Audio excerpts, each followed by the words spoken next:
going to get started with the questions. Idisha, do you want to kick that off? Yes. So we're going to start off with you, Senator West. Can you explain SB 1 and its impact on Texas residents and how it will affect the upcoming elections? No, I cannot explain it, okay? Because it really makes no sense whatsoever. However, it is a bill. It's been passed into law, and now we're going to have to live with it. You know, there were onerous sections in this bill that through the House that we were able to get some of those sections out, and through the Senate, we were able to get something out. Let me just kind of give you the context of this. The makeup of the Senate is majority Republican. The makeup of the House is majority Republican. Every branch of government is controlled by Republicans in the state of Texas.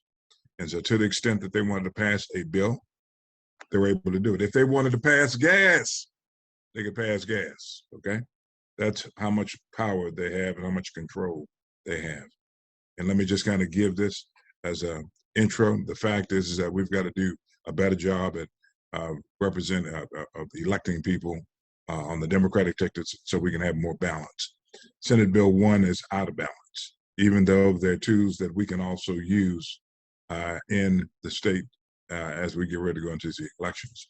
You talk about Harris County being the focal of this particular bill and some of the things that they did there in order to drive up the vote. And so they were able to come up with some creative ideas in terms of voting in Harris County that the state now, in fact, has prohibited. The ban on drive-through voting, as an example, is something that was pretty much geared towards what was going on in Harris County and making certain that no other county participated in that type of process. Saving that there are some exceptions to the rule, but the fact is, generally, that won't happen. New regulations on early voting hours, including a ban on 24-hour voting. Again, a Harris County issue where they allowed people who were worked on the third shift to be able to get off and be able to vote. A ban on the distribution of mail-in ballot applications. I've got to stop right here. And when you begin to think about it, if someone, and the elections administrators know that someone is eligible to get a mail-in ballot, it would seem as though that we should be able to spend our tax dollars in sending out those applications to see whether people want to go ahead and fill them out in order to get a ballot. Well, the way it stands right now is that only persons who ask for an application can be mailed an application by the county election official. And check this out. There are criminal penalties involved also, that if there's some violations of certain election laws, election officials can be held criminally liable and also civilly liable. And one of the issues that came up is if indeed an election official, or frankly, a volunteer who's working at a polling place, who indemnifies that person if indeed, and I know as law students, y'all understand what indemnification means, all right? Who indemnifies that person? So we were able to get some clarification on that. New ID requirements as it relates to voting by mail. And so they have put an extra layer, if you will, of requirements on voting by mail. Now, a correction process for voting by mail, I have no problems with that, because if there's a problem, we need to make certain that we fix it. And one of the things that was fiercely battled was the issue concerning the power now of poll watchers. When the bills in the Senate was first established, you talking about pretty onerous, it was onerous in terms of what they could do and what they couldn't do, and the parameters, obviously, of what they could do. Looking over people's shoulders, as an example, when they're voting, those types of issues right there. What I want to say to you is this. Yes, it was something that the Republicans put in, but it cuts both ways. Democrats can use it, and also Republicans can use it. And so Democrats need to use this tool to make certain that Republicans, I'll put it like it's the opposite party, is not trying to steal an election. It can be used by both parties or all three parties. Here's something that was specifically put in place to deal with citizenship-related issues. There's an elaborate process now that's put in place where there is a monthly check on citizenship, whether someone has been asked to come down to serve on a jury, a whole host of other issues, getting driver's license, and the whole 9 yards. Monies, in fact, have been appropriated for that particular purpose. And you'll see more and more of an quote unquote enforcement of that as it relates to Senate Bill 1. I can go on and on, but those are some of the things that are in that particular bill. Thank you, Senator West. President Garcia, I know there are several organizations like LULAC and MALDIP that have filed lawsuits in response to these voter suppression tactics. Can you tell us a little bit more about the status of those lawsuits, what we can expect, where they're at? Well, thank you for having us, and I want to congratulate everybody who's gotten as far as you have. You know, getting into law school, getting to your third year of law school. Congratulations to everybody there, and welcome to the practice of law, hopefully in the near future. Look, LULAC has since 1929 been fighting for civil rights in Texas. We know that it doesn't matter which really political party was in power back in that time period when there was a poll tax. LULAC filed suit to remove the poll tax. There was a white-only primary to limit only whites to vote in the Democratic primary. LULAC filed a lawsuit to overturn that. Then we had all kinds of issues regarding, just in the last couple of years, purging of voters, almost 100,000 Latino voters just 2 years ago that LULAC went to court with and won on that case. And every 10 years we had to file a lawsuit since 1970.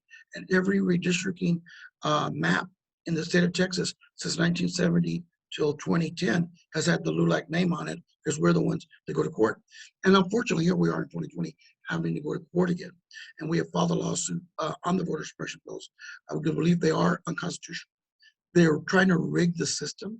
They're trying to have the politicians pick the voters instead of voters picking the politicians, and especially disenfranchising people of color, Black and brown voters in the state of Texas. Latinos are now equal to Anglos in Texas, and that scares them. Instead of arguing and debating and winning the minds of Latino voters and African American voters, what we're seeing is they're trying to make it as difficult as possible for people to vote, especially seniors, people maybe who are a Vietnam veteran or Korean War veteran. And now they have to ask for a ballot, and then they have to have somebody in the house help them. They can't get the neighbor to help them. That's a felony under this proposal.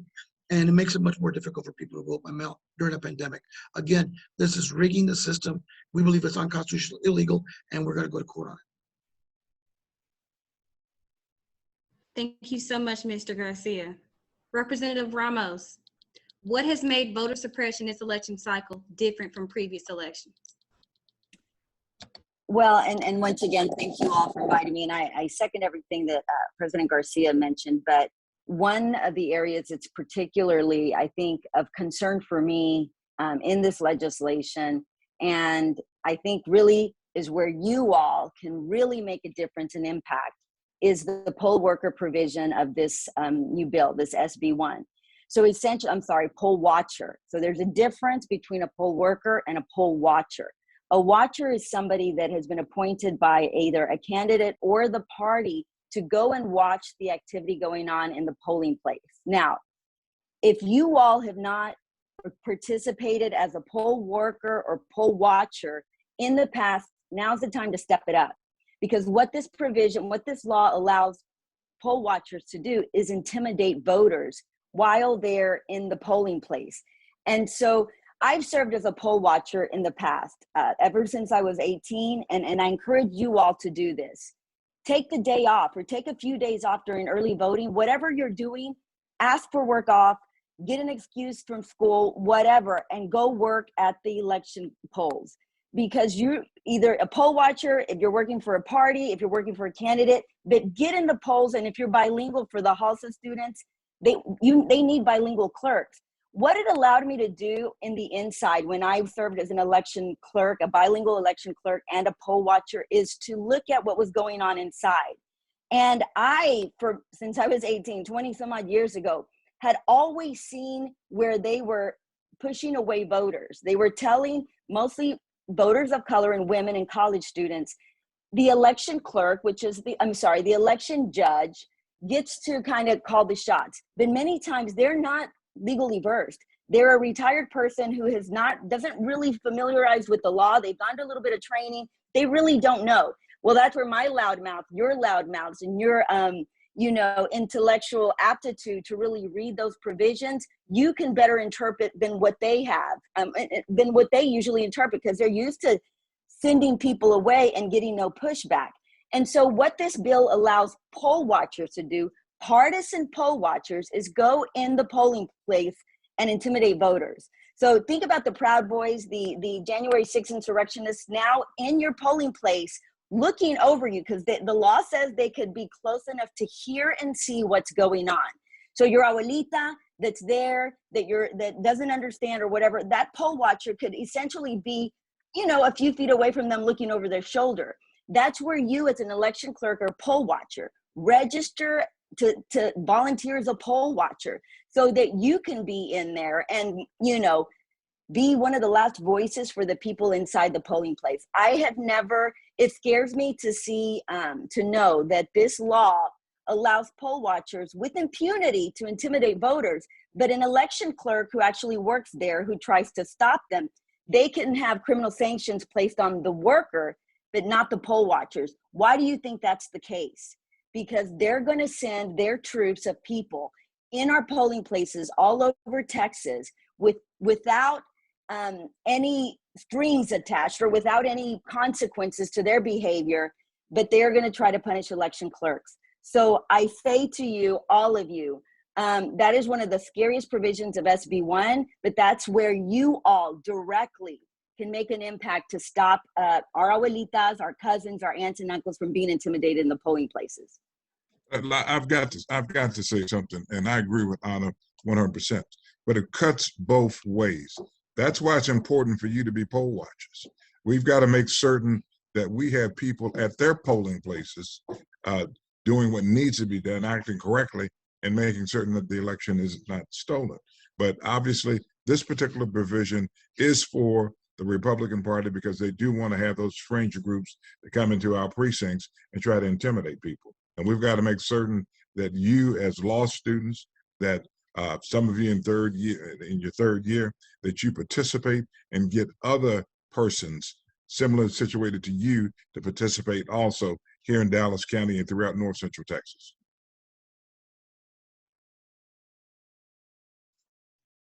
That's very insightful. Representative Meza, in light of recent voter suppression efforts, in your opinion, what is it going to take, and I think we've touched on this a little bit, but what is it going to take to increase voter turnout in our next election? Well, I'm glad to have some good statewide candidates running, so I hope that helps. But one of the things that's going to hurt us is that because of redistricting, we created so many safe districts, as the phrase was used earlier, politicians choosing their voters instead of voters choosing their politicians. And when we as state reps are in state safe districts, we don't feel as much of a need to turn out the vote because we feel that we're guaranteed, I use we liberally, feel like we're guaranteed election. So I think that's going to be the big challenge, is to motivate us as state reps to spend our money, to get out there and campaign and knock on doors and call people as if we were in a competitive district. There are very few competitive seats in Texas anymore, and I think that's a sad case.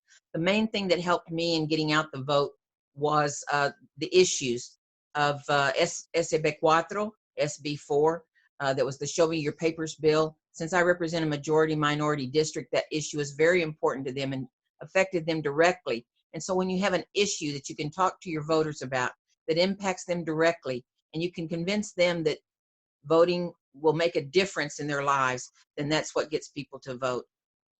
So I'm very proud of Ana Maria Ramos. She is one of the few I know of, besides myself, who didn't advocate for creating her district to be a safe seat.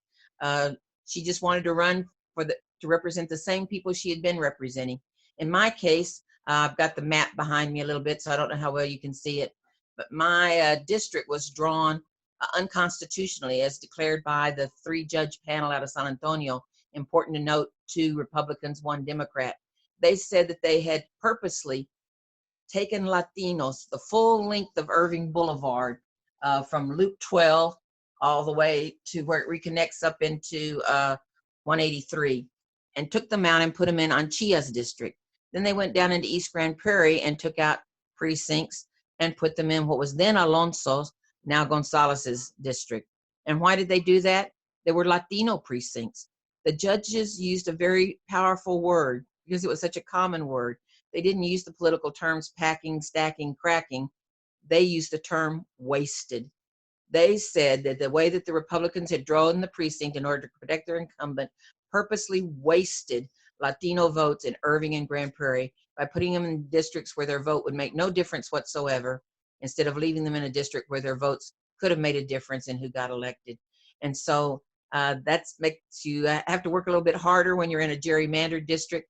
So my effort this past time as far as redistricting was to make the district, to correct the errors that were made in gerrymandering it. And thanks to our Mount Chair, Rafael Anchia, he restored Irving Boulevard to Irving. And I have one of the most compact community of interest districts that are drawn, I believe, in the state of Texas. So I'm glad for that. And so we just have to make sure that our voters know that we're going to go there and we're going to do our best to represent them and make a difference in their lives. And I feel that that's what our challenge is as state reps.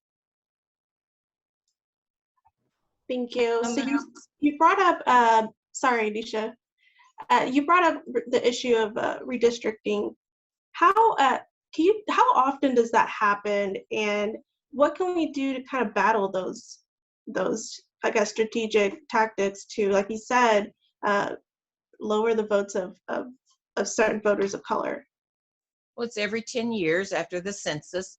It was delayed this time because the census data was delayed due to the pandemic. And so we got a late start on it, which is why it didn't get done until later in the year.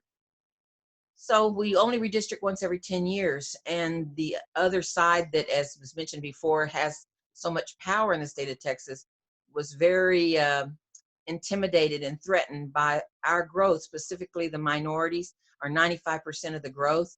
Hispanics now tie Anglos in the state of Texas. We are equal for the first time in centuries, maybe, in the state of Texas. And so they're very intimidated by our growth. They're intimidated by what they see as the future of Texas, and they want to stall our being able to assume power and control and influence in the state for as long as they can. So redistricting allows them to do that for the next 10 years. So they can do that through redistricting, but they can't change our growth in Texas. I've been joking for a few decades now when it comes time for the census data that I say that our numbers in the Hispanic community grow every day and every night. So our growth is not from immigration, it's actually from birth. So if somebody tells you, oh, there's so many Hispanics in Texas, their numbers grew because they were crossing the border, that's not true. It's from our own growth and birth rate versus the other ethnic groups. So Hispanics are growing, we're growing in numbers, but as we know, to have the numbers is not enough.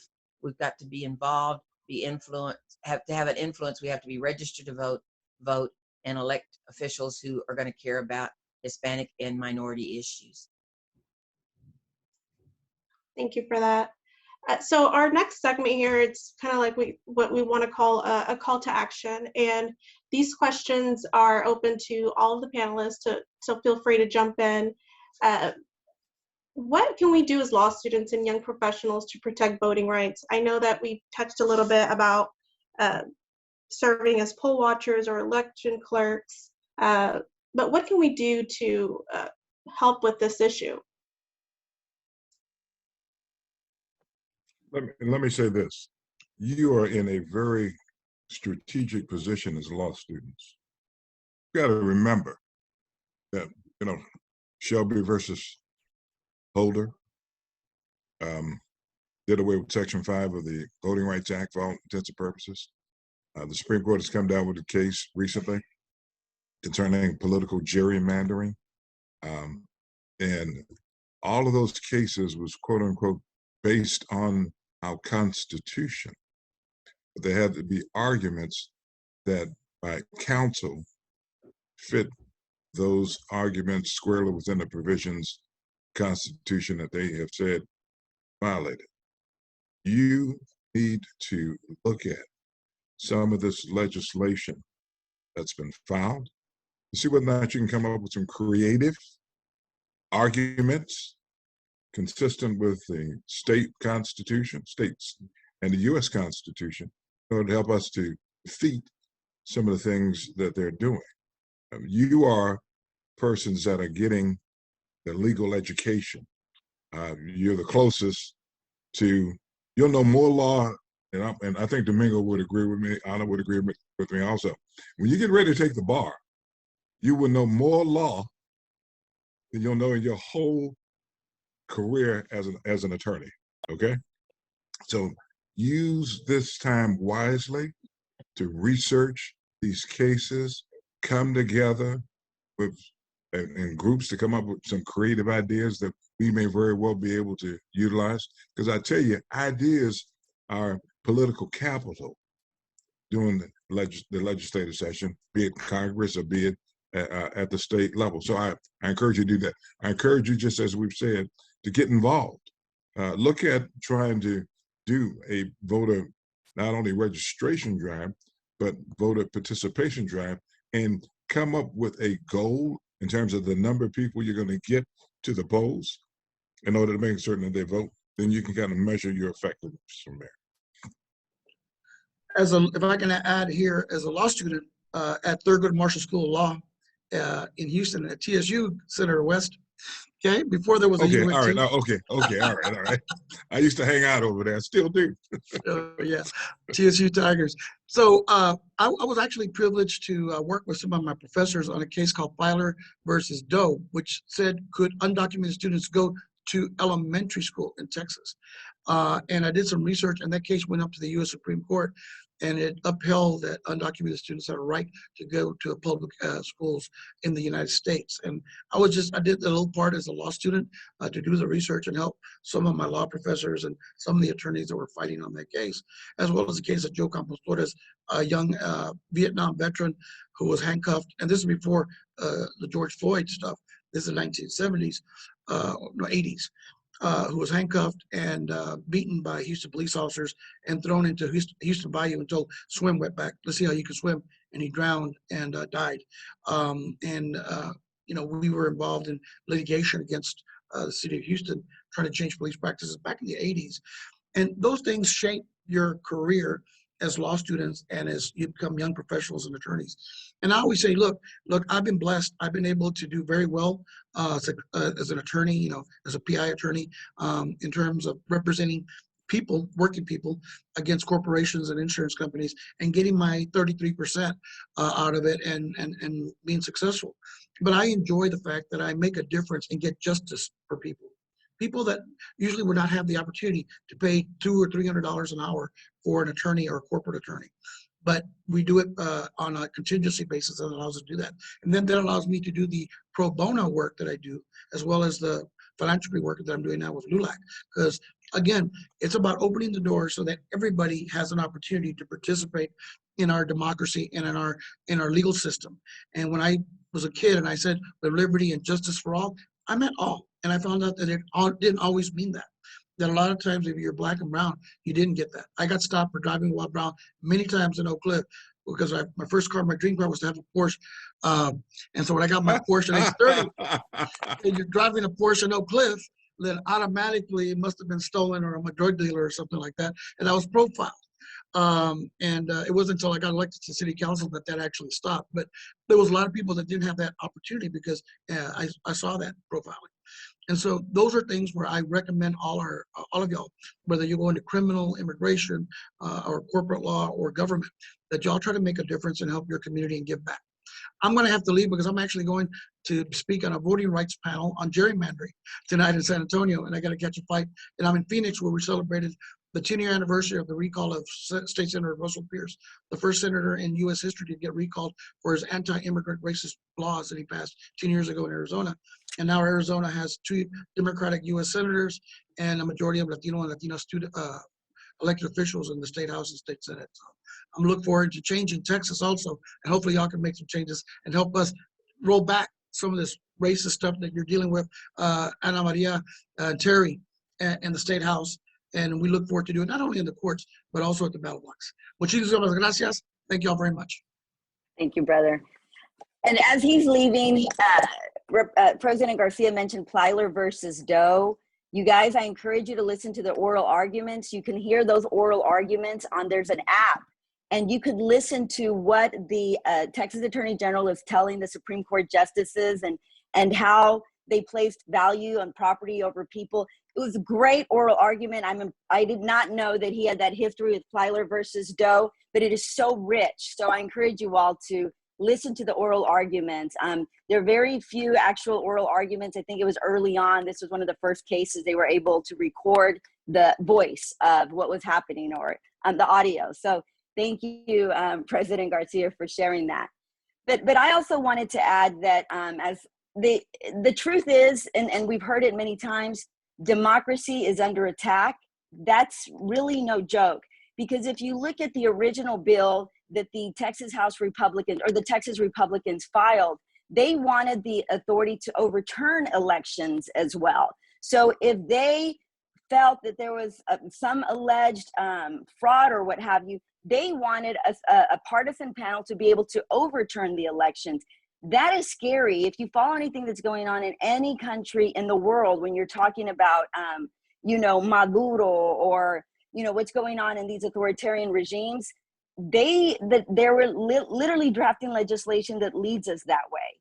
And, Senator West referenced Democrats and the Democrat lawmakers. And the reality is that you talk to your friends and you may have friends who are Republican, or you may tend to vote Republican. But the truth is, Democrats, not only in Texas, but in America, they see your vote, they see you exercising your voice as a treasure to be celebrated. We want to increase voter participation. Your voice, whether you agree with us or not, is a treasure to be celebrated. The Republicans feel that it's an obstacle to overcome. How can they overcome you exercising your voice? Let's suppress the vote. Let's gerrymander. Let's not compete on ideas or policy, because we know we're going to lose, right? Republicans know they will lose on ideas and policy. They cannot compete. So the only way they can compete is to overcome this obstacle of you, people of color, women, minorities, college students. You're an obstacle. We are an obstacle. They don't want representatives and lawmakers to look like me or Representative Meza or Senator West or Domingo Garcia. They don't want that. We're an obstacle to them. And so the onus is on you. I truly believe that your legal education, what you're learning, I'm a true believer, and I used to teach government, but it's a privilege that you have now, but it's also a responsibility and a duty that you owe now to others. You have been gifted with this blessing of going to law school, of having professors who teach you to think critically, to analyze what's happening in front of you and to look at both sides. That's a privilege, that's a blessing, but it is also a duty that you owe to others. So part of exercising that duty and that civic responsibility is, I believe, at the ballot box, is as an election clerk or a poll watcher. And I think you all should challenge yourselves.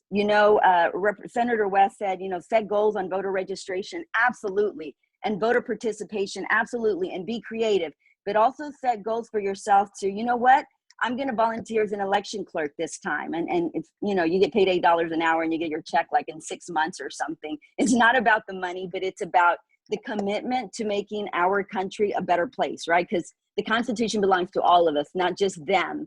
It's our Constitution too.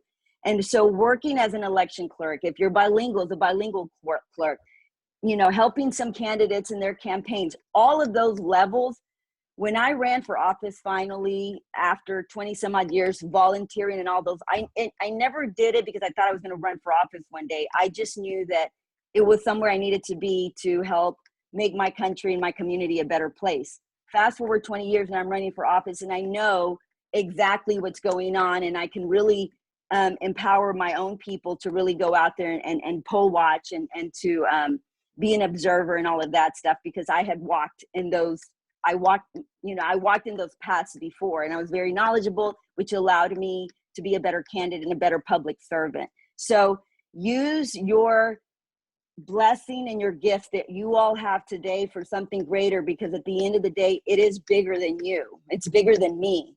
And it's really a legacy that we leave on past ourselves, right? Is making our community better and stronger because we did something to take it one step further into preparing for the future and not being stuck in the past, which is exactly where our Republican counterparts want to take us. Thank you. Let me say one other thing, and I'll be very fast about this. I want you to remember something, and Adisha has heard this before. I want you to remember that business is politics and politics is business. I say that to you once again. Business is politics. Politics is business. Don't you forget that. You need to not only be thinking about how to come up with viable arguments concerning some of these laws that have been passed, but I want you to also to anticipate that during your lifetime, given the explosion in terms of minority populations in this country, that there are those that are part of think tanks right now trying to come up with ideas how to change the laws in the future. Okay? In the future, make certain that the group that's in power now continues to maintain power. You must anticipate, because it will happen not only once in your lifetime, it happens several times. It's just like South Africa, being able to, a white majority trying to hold on to, a white minority trying to hold on to power. Be assured that that's going to be played out here in America. You need to be ready for it. If they're going to use the institutions of law in order to try to do that, then you need to be prepared with arguments to counter whatever they're trying to do. And most importantly, politics, the votes, in order to make certain that you have the ability to do the following. Understand that those persons that have the political power also have the power of the policy, and more importantly, power of the purse. Thank you. Thank you so much, Senator West. I have another question that I feel like is really important, one of which I feel like we all can relate to. How can we encourage voting in the community by people who feel that their vote doesn't count? Terry, you going to take that? I think I kind of answered that earlier by you have to have candidates that they can believe in. If it's in the case of Latinos, if it's Smith versus Jones, they don't feel like it makes any difference in their life whatsoever whether Smith wins or Jones wins. So we have the challenge as candidates and elected officials to make sure our voters believe that voting will make a difference in their lives. And the way that we do that is by keeping our promises. So in my district, we had a representative who felt totally comfortable going and voting against us. He supported an anti-Muslim bill. And you think, well, I'm not Muslim, so that didn't bother me. Then he went right back the next session and supported SB 4, which was the Show Me Your Papers bill. And so why did we have a representative who felt totally comfortable going to Austin and voting against the majority of the people in his district? And that was because he believed that we did not vote. So I told that story to people at their front doors and told them that I need their help in proving him wrong, that we needed to show him that our communities do vote and that we need to turn out and vote and make a difference and make a change. And then once that happened, then the burden was then incumbent upon me to come through with my promises to do a good job of representing my majority minority district in the legislature. You know, when I ran more than once to get elected. One of the times that I ran against the Republican incumbent, you would not believe some of the things that were going on. For example, they had people on the parking lots running people's license plates. If they didn't come up with anything, a woman got out of the car, they just tell her, I know where you live. That's pretty intimidating. One young man who had actually volunteered my campaign got out of the his car, and they ran the plates, and it came up that Maria owned it. So they asked him, does Maria know that you stole her car? We had to call the police, the sheriff's department, to come down and get those people off the parking lot. They were actually running plates to intimidate voters of color specifically, from voting as they were getting out of their cars. Can you imagine, as they go and spread the word back in their community, they were running my license plate at the polling place, that some people might feel discouraged from going to vote. When people went into the polling place, they would discourage their vote by giving them provisional ballots. They would, they even told one woman that she had to vote a provisional ballot because her husband had cast her vote. Can you believe that? So running people around from polling place to polling place. I told the committee on the Saturday before Representative Ramos and I packed and went to Washington, D.C. as part of the Texas Dems walkout. I told the committee that we did not have a problem of people who are ineligible to vote trying to vote. The problem in my district, which I thought was symbolic of the state of Texas, is that we have people who have the right to vote who are being denied the right to vote. So I hope that you will join with us in making sure that people who have the right to vote get to cast their vote. And I would like to add what with what Terry was talking a little bit. I'm very, I guess I'd like to keep it simple, especially for people in our community. And you probably have friends and family members who say, oh no, you're smart, you know that stuff, it's not for me. But they're citizens, they can vote, they're just scared.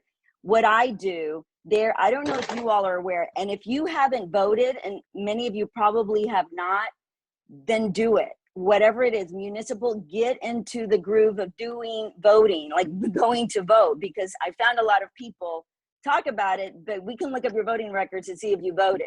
And I know some of you probably have never voted before, but that's okay. You can start voting now when we have our next election. Now, primaries, generals, you go.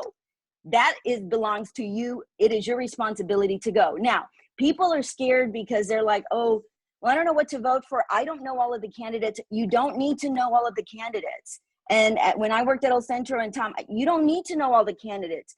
All you need to know is the platform, right? The D and the R. What do Democrats stand for? Look at the Democratic website. There's a platform.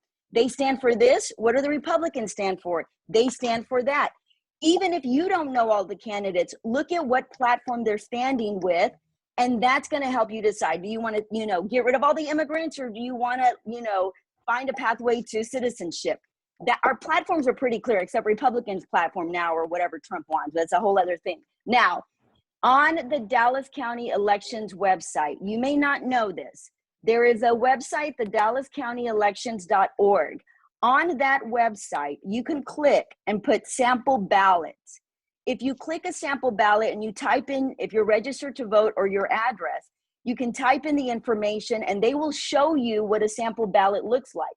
You can print out that sample ballot, highlight whoever you want to vote for, whatever you're going to vote for, so that when you go in there, you're not surprised in seeing the ballot for the first time. You actually know exactly what it's going to look like. I have found that to be the most empowering thing for people who are not used to voting. Once they found out, once my community members, my family found out that they can do that, my sister who lives in the barrio, she told all her comadres and compadres and everybody, and she would just print out sample ballots and give it to them. And that they were prepared and they went in there, and you can take it in there, and they felt empowered. So now my sister registered tons of people to vote, but we got to keep it simple. And I take a sample ballot with me when I'm knocking on doors, telling them, this is what you're going to see when you get in there. We can't assume that people are not scared and intimidated and all the stuff they hear about going to jail. They're not going to want to go in there because they're scared, but empower yourselves and empower them with information. So familiarize yourself with DallasCountyVotes.org or your local county, wherever you live. Look at the website, start learning the terminology. What does provisional ballot mean? What are the requirements? Is it a real, ballot? All of that stuff. But first and foremost, find out how to pull up a sample ballot. It also tells you where your polling locations are. Many times the tricks are you show up in one place and you're supposed to go somewhere else and you run out of time. I've seen all of those tricks, but if you know what's out there, DallasCountyElections.org, it's the county, it's nonpartisan, it's just information. familiarize yourself with that, you become stronger, you become more powerful, and you're better able to equip your community, your neighbor with the power they need to go in and cast their vote. Let me say a couple of things also. There's a couple of questions on the chat. I want to make certain that I answer those. Number one, I'm looking at the one about establishing a nonpartisan commission. I've tried to establish one in law for about the last 6-8 years. It goes nowhere. Democrats and Republicans, for some reason, both are against that. The second one, in terms of the Roberts Court, there was a question concerning Roberts. Let me go back to that one. The only way to change the ideology, or frankly the philosophy of the court, and that gets right back down to what Anna was just saying, Democrats and Republicans, you got to remember that when Barack Obama was president of the United States, Merrick Garland was up for nomination on the Supreme Court, but the Republican-controlled Senate would not give him a vote. The president had a nominee that was within weeks of the election, and the Republican-controlled Senate gave her a vote. Now she sits on the Supreme Court. I'm going to have to get ready to go myself. It's been a pleasure. Can I just say this? I am so proud of Dean Epps of College of Law.